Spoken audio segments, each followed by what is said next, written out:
It's late. I need to get some sleep. Yawning, you put your phone on your nightstand, placing your sleep mask over your eyes. You fluff your pillow and lay your head down. Yet another night wasted on doom scrolling. Is there rehab for being addicted to dark romance thirst traps? Nope. Quickly, your mind quiets and you drift off to sleep. You're standing in a pitch black room when a glowing figure dressed in all white appears.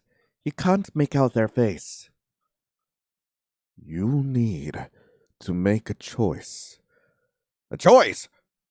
A choice for what? And I would imagine I need to make a choice. This is a visual novel. Choose carefully. Why are you on fire? You open your mouth to scream, but no sound comes out. He's here. Who? You jolt awake and rip the mask off. Your eyes take a few seconds to adjust. You're unnerved.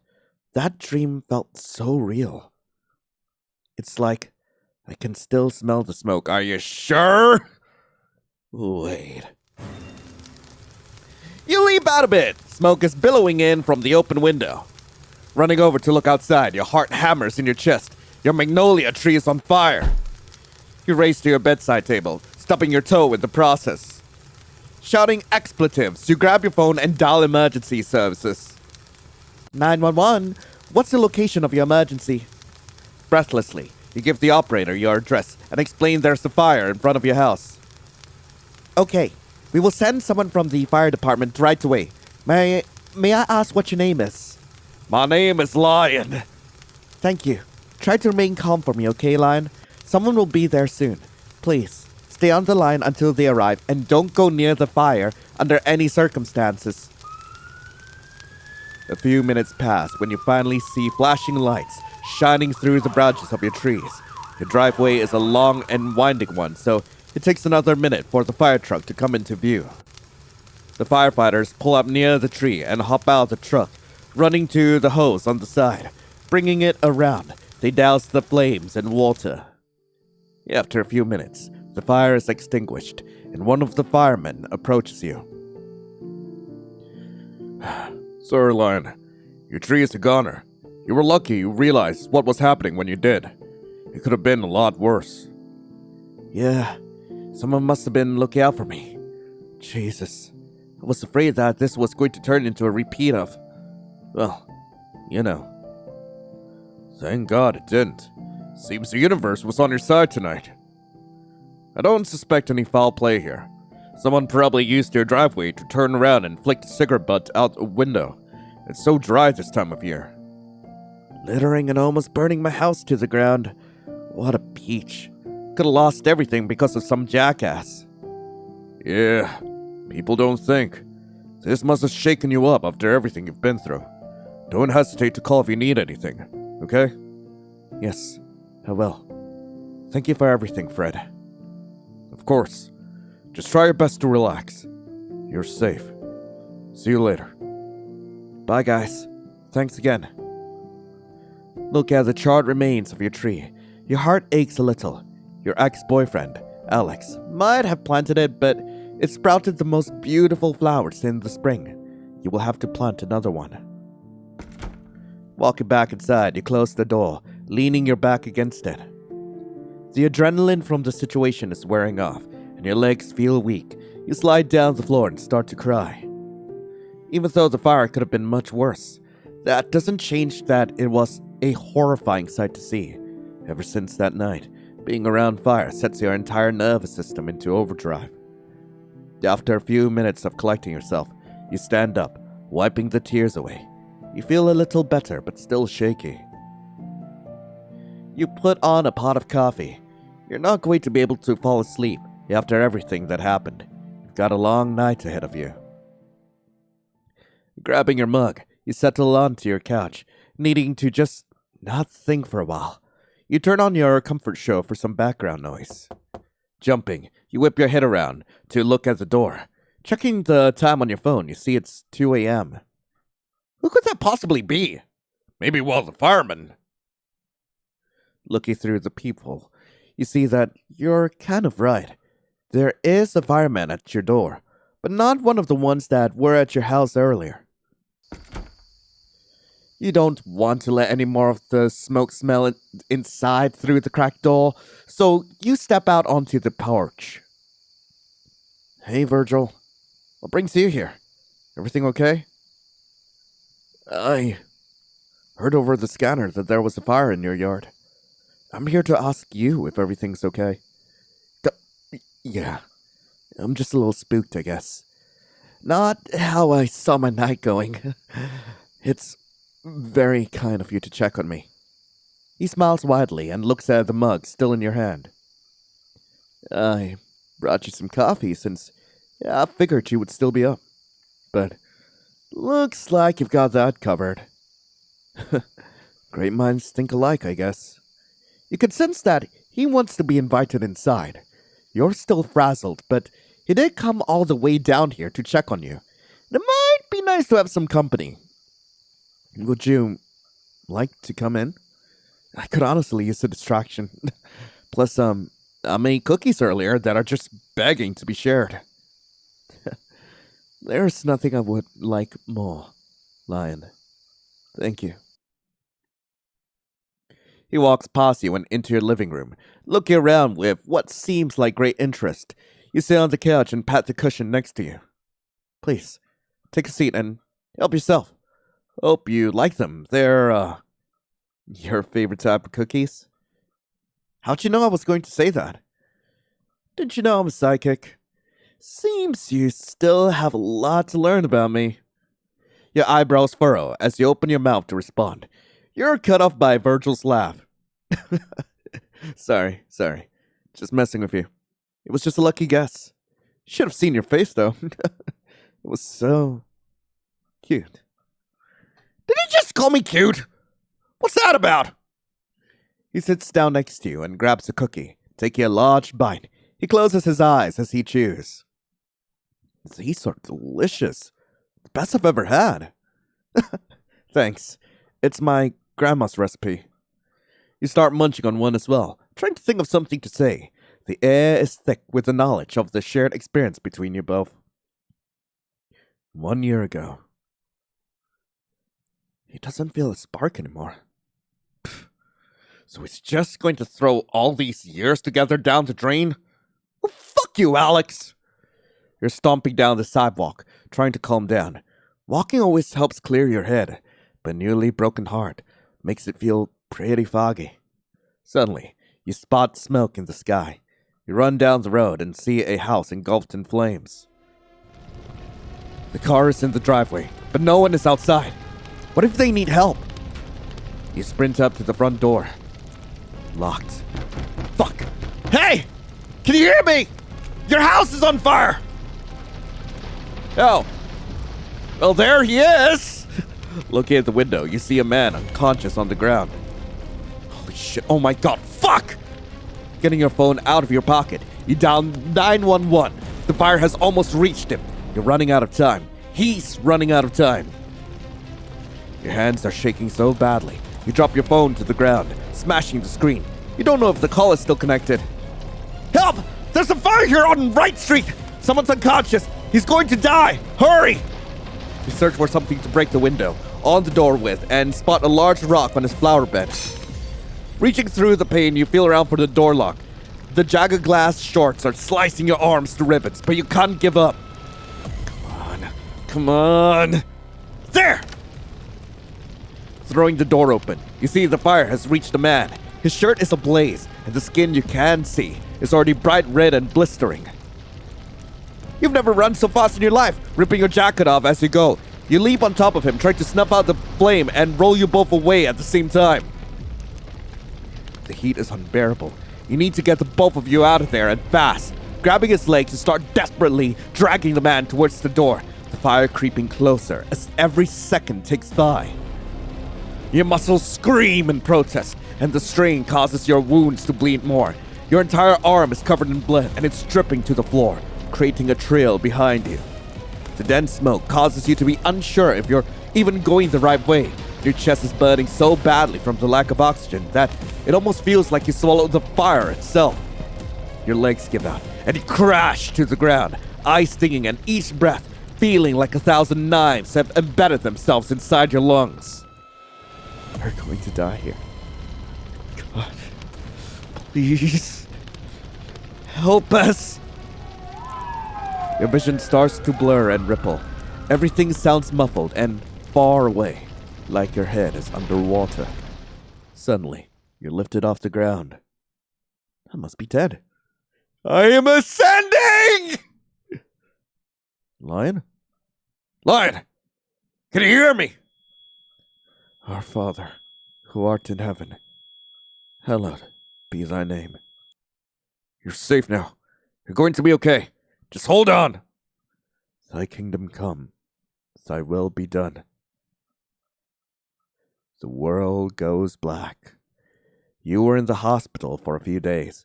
You inhaled a lot of smoke trying to drag the man, whose name you were told is Virgil, out of the house. Not only that, but you lost quite a bit of blood from the slices on your arm. You were left with a few burns as well, but nothing like Virgil's. You had visited him before you left, but he was so out of it. His heart rate monitor went crazy when you walked into the room, and he just kept whispering an angel repeatedly. A lot of people in town viewed you as a hero, and a few thought you were an idiot. Whatever. Anyone's opinion was, there was no way you could just sit back and watch a man die. Both of you were lucky. All you got were scars. You got off easier than him, of course. He was in the hospital for a month, and after an investigation, the fire was labeled a terrible accident. Virgil and you have seen each other around town a few times since then, but you haven't spoken about what happened. What could possibly be said? You can tell he appreciates you when he sees you, though. There's something in his eyes, in his smile, that you can't explain. Present day. So, I never thanked you for what you did. And you don't have to. I would do it all over again in a heartbeat. I'm so glad you're still here with us, Virgil. Of course you would. That's why I love you. Love? You're an angel on earth. You saved me in more ways than one that night. You gave me hope in my darkest moment. You gave me a reason to want to live. Your darkest moment? A reason to live? I thought the fire was an accident. You're making it sound like it wasn't. I never want to lie to you, but you have to promise to hear me out, okay? Please, I need you to hear me out. I've been planning what I was going to say for a long time. What am I about to hear? Go ahead. Thank you. Like most problems, I need to start my childhood. Oh my god! No! No! No! No! No! No! No! No! No! Not childhood no jutsu! Not childhood no jutsu! No! Not allowed! Ah, fuck! Damn it! I said no! I grew up in a very religious household. I was a bit of a problem child, and instead of getting help, my parents tried praying it away. They told me I was going to hell if I didn't shape up. Said I was a demon. But the thing is, I couldn't help myself. I would just get so angry sometimes over such small things. I've always felt my emotions too. Intensely. Good emotions, bad emotions, doesn't matter which. I feel them 100-fold, so being told I'm a demon and going to hell really hurt me. When you're told something enough, you start to believe it. I became obsessed with fire. If I was meant to burn for all of eternity, I might as well start practicing early, right? One night, my parents told me they were sending me to a boarding school for troubled youth. I was so fucking angry. I stormed out. Before I even realized what was happening, I was standing in front of an abandoned house. I lit it on fire. I was mesmerized. I'd never seen such a giant blaze before. I didn't snap out of it until I heard the fire trucks coming. I ran as fast as I could home. I was terrified of getting caught. I never was. The boarding school was a joke. We weren't there to get help. We were sent there to be kept out of the way. Once I turned 18, I left home and never went back.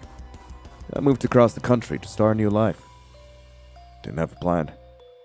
I just knew I'd be happier there. I could feel myself healing. I saw that there was an opening at the fire department and everything started to fall into place. Why not use my knowledge and love for fire for good? Being a firefighter brought me so much pride, and I finally had the confidence for the first time in my life. Even landed myself a girlfriend.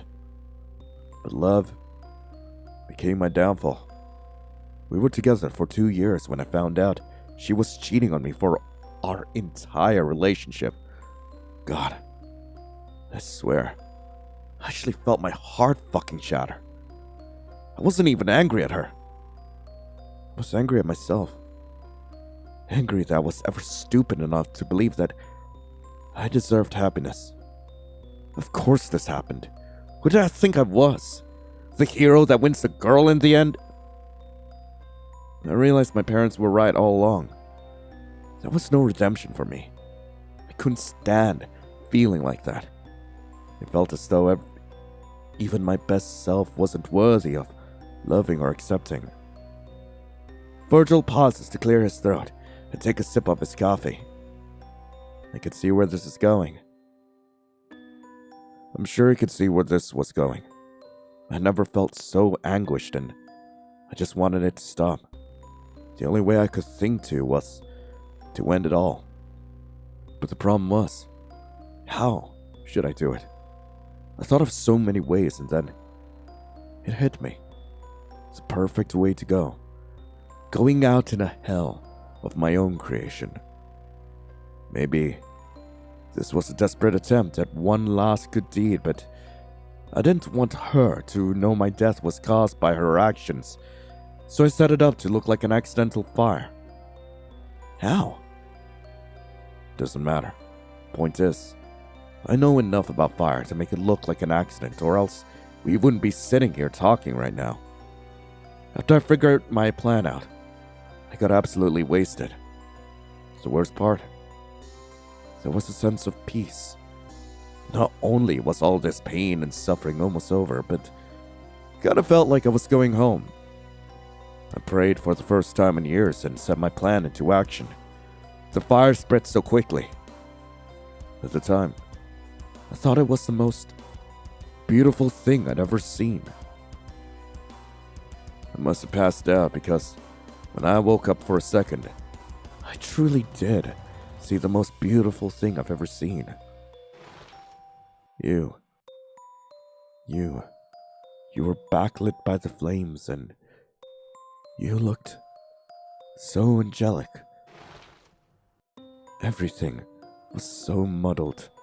I was in so much pain, but I felt you pulling me, trying to save me, trying to save a man that I thought he wasn't worth saving. I must have passed out again because the next thing I knew, I was in the hospital with my body and face bandaged. I was in and out of it almost the whole time. When I finally had a clear head, the doctors confirmed what I had felt and seen that night. You really did save me. Someone that didn't know me saw me as someone worth saving. An angel. That had to mean that there's some good in me, right? Right?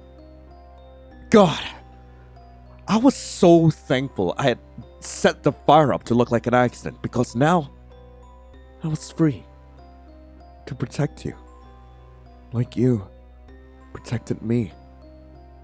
Once I was able to leave the hospital, if I wasn't at work, I was with you. Every time you walked home alone at night, I was there.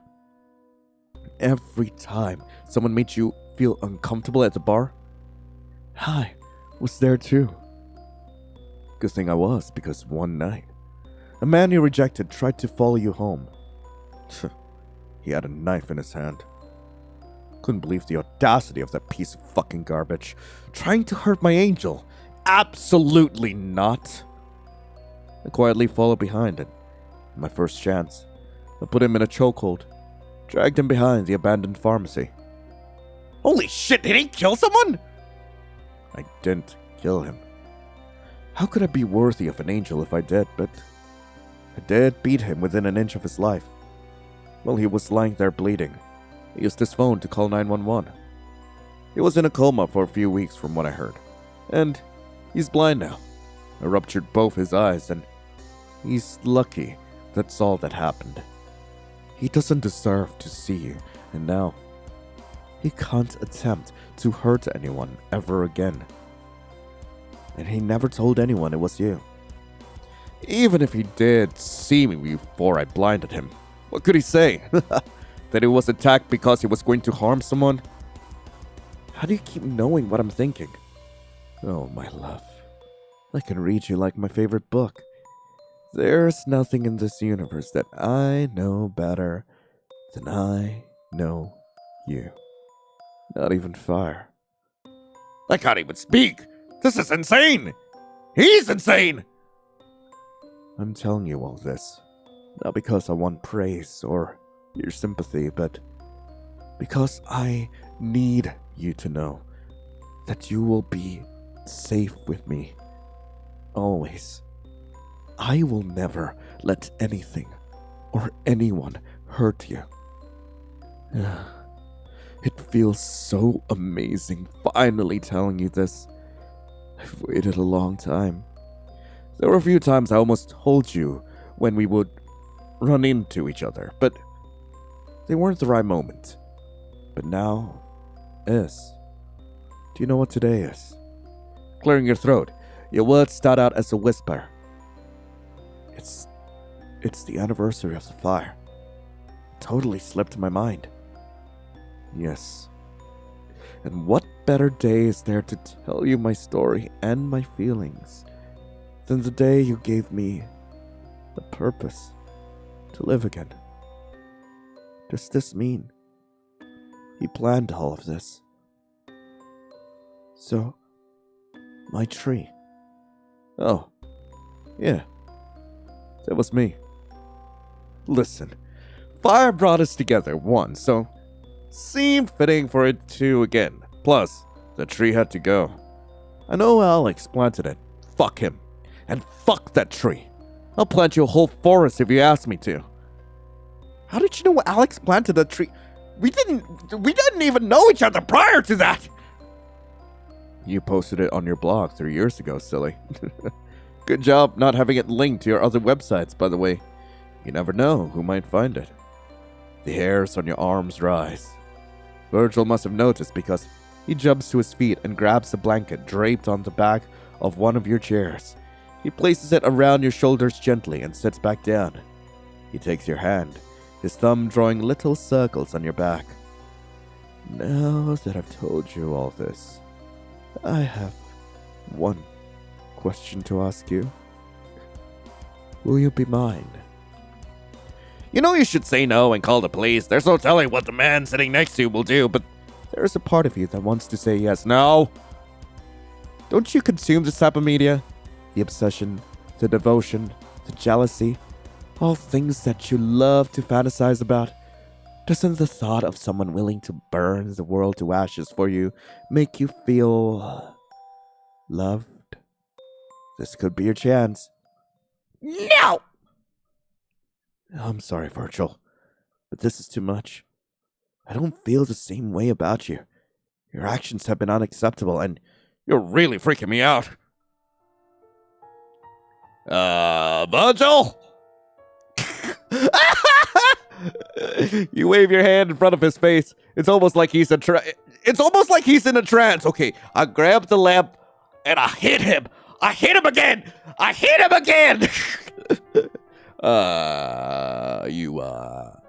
You okay there? Suddenly he makes a noise that can only be described as the sound of a wounded animal when it's caught in a trap. No. This is not how this was supposed to go. You're supposed to love me. We're supposed to be together. Why couldn't you see that? You can't forsake me too. Please, please don't do this. I need you. Virgil, please, calm down. You're scaring me. I'm scaring you? How about how scared I was to tell you all this? But I did because I love you. I fucking love you. You have to love me too. I don't. I'm sorry. I think you should leave. No, I can't go. We have to talk this out. You saved me for a reason. You're my salvation. You know in your heart that we are meant to be. Please. You have to see it. Virgil grabs your hand, a wild look in his eyes. He's obviously gone off the deep end. It's dangerous for you to be around him right now. You snatch your head back and stand up, pointing at your front door. I said, you gotta leave. You have 1 minute before I call the cops. But, nope. I don't want to hear it. Get the fuck out of here. Virgil's features turn to stone as he stands. He faces you and, in a voice completely different from the desperate one he was just using, he says, Lissy, I'll leave. I'll leave, I guess. I didn't have any good in me. There's no redemption for me after all. You are not going to guilt trip me, Virgil. You're really making me uncomfortable. Please go. He walks over to you and your body freezes. Oh, God, no. Why can't I move? I need to move. He reaches you and kisses your forehead. You're taken aback. Ew! What the hell? Goodbye, Angel. Whatever happens next, it's just me fulfilling my destiny. Okay, burn! Goodbye! Get the hell out of here! You know what that means! Why'd you have to ask? Virgil turns around and walks to your front door, ignoring your question. He gives you one last look that you're unable to read. Virgil, what does that mean? You already know what that means! He hangs his head. You're not sure if it's shame or resolve. He leaves. You're left standing there frozen for a minute with your mouth hanging open. What should I do? What if he tries to hurt himself again? You sprint to the front door, hoping to catch him before he leaves. Nope. You yank it open and trip over something on your doorstep, sprawling out on the ground. Tiny pebbles embedded themselves in your arm. What the hell was that? Pushing yourself up, you look at the doorway. There's a pot on its side with soil spilling out. Getting closer to it, you see a small sapling as well. You pick it up and realize it's a magnolia tree. Virgil. His car is gone. That was fast! Snapping back into action, you call 911 for the second time today. The operator says that they will send a unit to the hotel Virgil's been staying at to make sure he's alright. After getting off the phone, you breathe a sigh of relief. The police will be able to get him the help he clearly needs. The weight of everything from tonight comes crashing down, and you just want to sleep. You turn up the volume on your phone just in case the police call you with an update. Then you crash on your couch. You awaken with a start. The sun is streaming in through the windows, directly into your eyes. You must have been asleep for hours. Groggily, you pick up your phone and look at the caller ID. Unknown number. Hello? Hello? This is Officer Morgan. Is this Lion? Yeah. What's going on? Did you locate Virgil? Well, we aren't sure. I'm not sure how to say this. Your heart flutters and your stomach sinks. What happened? The hotel in town has been burned practically to the ground, and it was undoubtedly arson. What? You can't be serious. Oh my god, did everyone make it out alright? No, there's 7 confirmed dead at this time, and there might be even more. We are unsure if Virgil is one of the deceased, but he is our prime suspect. 7 dead? Might be more! Your teeth are chattering, and you're trembling so much that your body starts to ache from the strain. The department feels as though you should stay at a motel out of town for a few days, just in case he comes looking for you. Just in case he comes looking for me? Do you really think he would? You aren't positive, but better safe than sorry at this point. It's just safest for you to leave the area for a while. Okay, I will. I'll pack a few things and leave now. Good. You'll probably get another call later. If not from me, someone else from the department. You will have to come to the station for questioning at some point as well. Do you have any questions for me?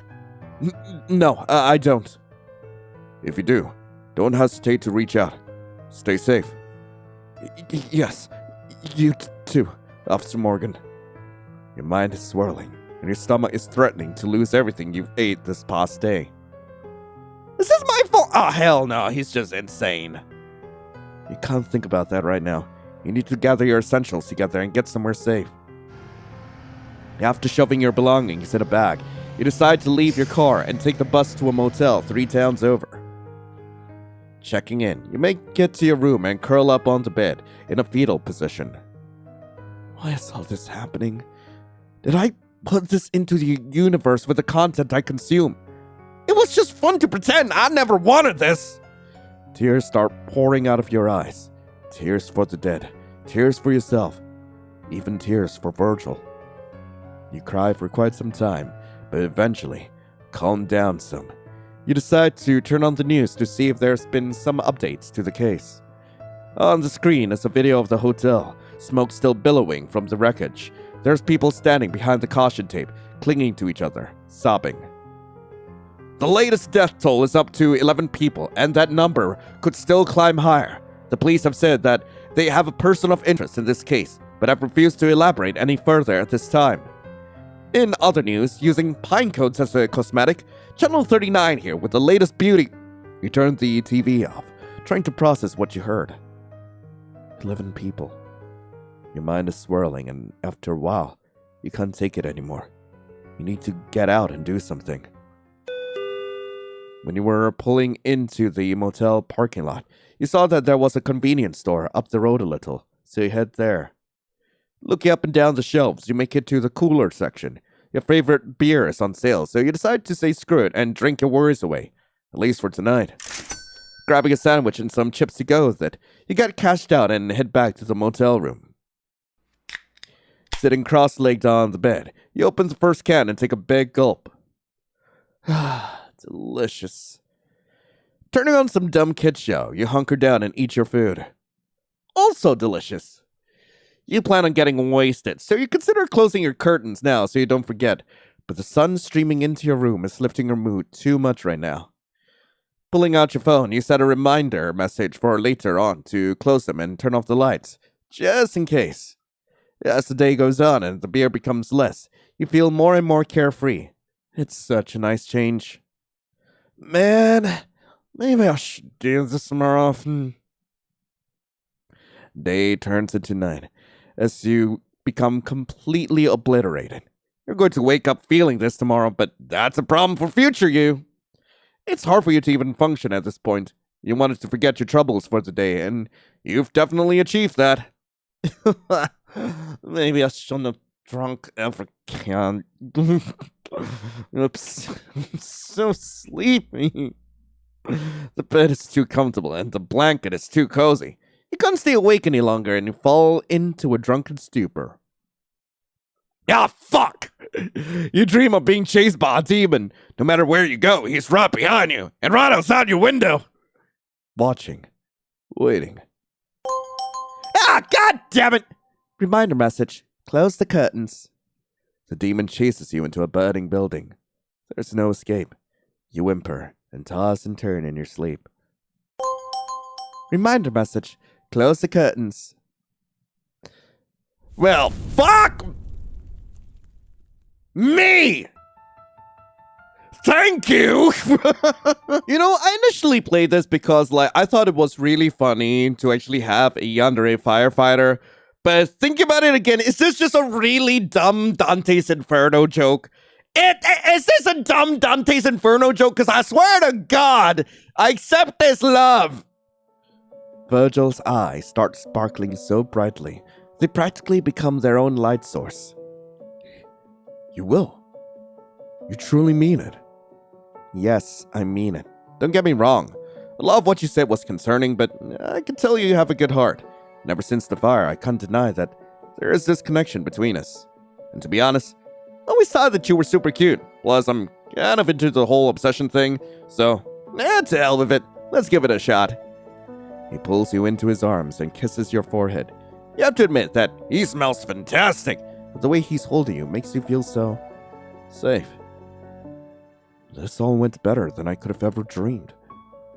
I promise to work the rest of my life to be a man deserving of you. You say that, but everyone has always left me too. That has to mean something's wrong with me. No. Those people didn't see what they had. I do. I see you. The same could be said about you. But someone did see my worth. You did.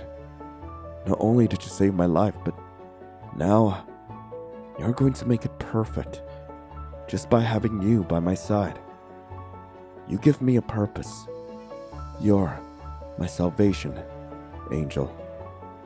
There's the silence while you try to digest the past few hours. There was a fire here just a few hours ago, caused by a man that's been stalking me for the past year, and now I agreed to be with him? Am I crazy? Would you want to live in this town for the rest of our lives? Now, I've always dreamt of leaving without a trace, just starting over, being able to throw myself into my passion projects, but I don't have just up and leave money. We can burn your house down for the insurance money. What? No, we will get caught! I've gotten away with making a house fire look like an accident once. I can definitely do it again. Don't worry, my love. I'll take care of everything. I know you can, but it would be too suspicious if both our houses have burnt down on accident. It's too much of a coincidence. Yeah, you're right. Good call. Okay, let me think. There has to be a way. A few minutes go by, the only sound you hear being the steady thump of Virgil's heartbeat against your ear. It's so peaceful and warm in his arms. I've got it! The man I'm blinded gets wasted every Saturday and walks home, right? What if we drug him, kidnap him, and make it look like he burnt your house down as revenge for you rejecting him? You start giggling. You can't help it! It's such a ridiculous plan. Hey, why are you laughing? I don't see you coming up with any ideas. You look up at him and he pouts. Just a tiny bit. It's so endearing and cute that you find yourself kissing those lips before you even realize what you're doing. If this were a cartoon, there definitely will be hearts in Virgil's eyes. As a matter of fact, mister, I do have a plan. Why don't I just sell my house normally? No fire, no framing, just good, clean, legal money. Oh. Yeah. I suppose we could do that. Alright, I'll agree to whatever you want. As long as you kiss me like that again. Grinning, you kiss him again, your fingers weaving their way through his hair. You can practically feel every bit of doubt about your choice fade away. Let's do this the right way. There's no rush. I'm not going anywhere. I promise. If you do try to leave, I'll always find you, my angel. Even if I do end up in hell in the afterlife, I will find my way out to come find you in heaven. You're mine. Forever. Ooh, big talk. I think you might be over-exaggerating. You mean for it to be flirty, but he stares into your eyes intensely and takes your hand. No, I'm not. I'm stating a fact. As sure as the sun rises in the morning and sets in the evening, if you leave me, I will find you. Don't worry, I was never good at hide and seek anyway. You kiss his cheek, and the intensity in his eyes soften immediately. It seems you're able to suppress the fire inside of him, if only a little bit, but honestly, sometimes it's fun to play with fire. Virgil looks at his watch and laughs, running his hand through his hair. It's 5 a.m., Angel. It's been a long night. I don't want to leave, but you need some sleep. So don't leave. Stay the night with me? You don't have to tell me twice. Virgil leaps to his feet and jogs out to his car. He comes back inside with a backpack and a small planter pot. You laugh and shake your head. You just had that backpack ready to go, huh? Yeah, yeah. Sometimes we'll camp outside your house at night when I was missing you really badly, so I always have a change of clothes and toothbrush in my car. Grinning, you playfully roll your eyes. You know you shouldn't find that sweet, but you do. Okay, fair enough. What's in the pot? Well, it's a magnolia tree sapling. I figured we could plant it together, wherever we end up. Might be even more beautiful than your old one. I can feel it. You wrap your arms around him. Thank you. That's so thoughtful. I can't wait. Yawning, suddenly your eyes feel really heavy, and more than anything, you just want some sleep. Let's go to bed. Both of you crawl into bed, exhausted. You didn't expect your night to end up like this, but you couldn't be happier. Virgil kisses the top of your head and sighs contentedly. Good night, my angel. Thank you for being my biggest blessing. You don't know where Virgil and you will end up, but you do know your life will never be boring. Tomorrow, you will plan out your future together. But for now, the present is exactly where you want to be. Finally closing your eyes, you have the best sleep you've had in a very long time. The end. Oh, why? Why did you have to set everything on fire again? God damn it, Virgil! So that was Infatuation Inferno. Really hope you guys enjoyed it. If you guys do want to play this for yourselves, link to the game will be in the description below. And also, I did appreciate some of the meta commentary. I feel like I enjoy the bad ending more than the good ending for this. I'm not entirely sure. Like, I did like the creep factor more than just like, oh, you're gonna fall in love with your stalker. I don't know. Like, in this case, like, that was how I felt about it, and I'm honestly curious to see what else the dev is going to come up with in the future. But do let me know what you thought of the game in the comments below. But in the meantime, thank you all so much for watching. Hope you all have a lovely rest of the day, and as always, I'll be seeing you in the next video. This is Lion, signing off. Ciao.